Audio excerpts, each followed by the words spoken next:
Dr. Bahai dan Edip Yüksel memprediksi bahwa tahun 1710 Hijriah atau 2280 Masehi, dunia akan berakhir.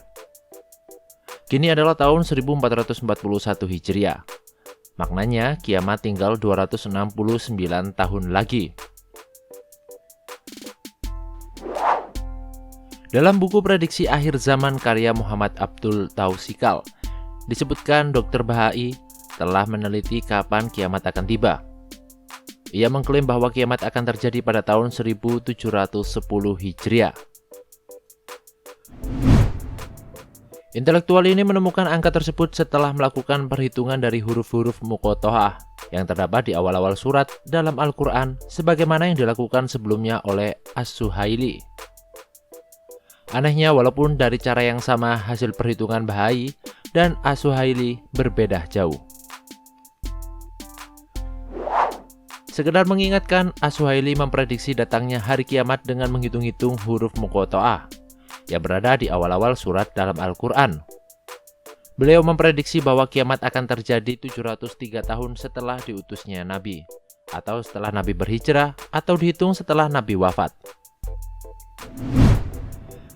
Hasil prediksi As-Suhaili meleset jauh. Sudah ratusan tahun berlalu, belum juga terjadi kiamat.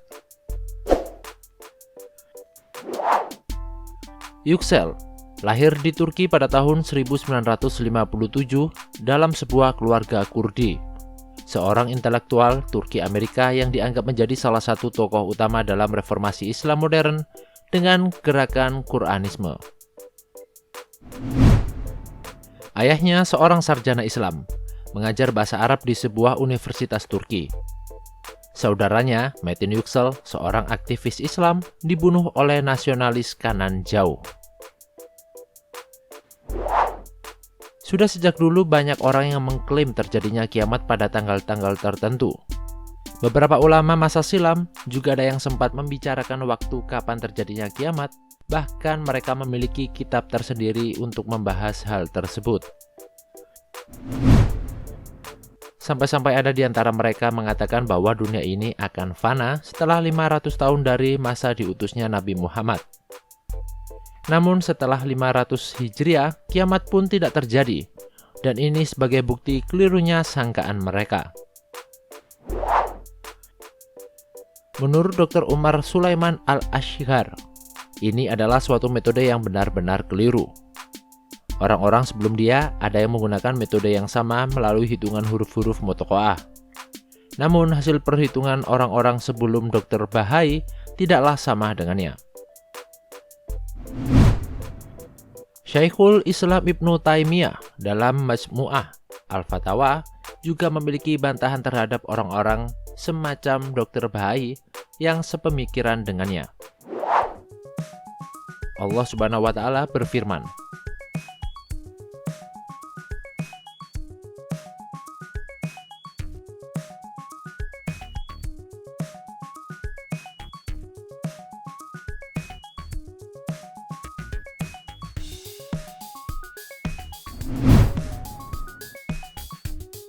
Ibnul Qayyim dalam I'lamul Muwaqqi'in ketika menjelaskan ayat tersebut mengatakan, Allah mengurutkan keharaman menjadi 4 tingkatan.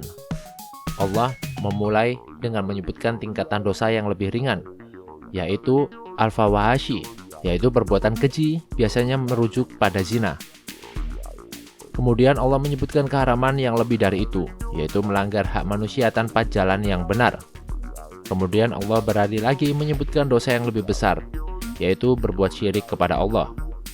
Lalu terakhir, Allah menyebutkan dosa yang lebih besar dari itu semua, yaitu berbicara tentang Allah tanpa ilmu. Larangan berbicara tentang Allah tanpa ilmu ini mencakup berbicara tentang nama dan sifat Allah, perbuatannya, agama, dan syariatnya.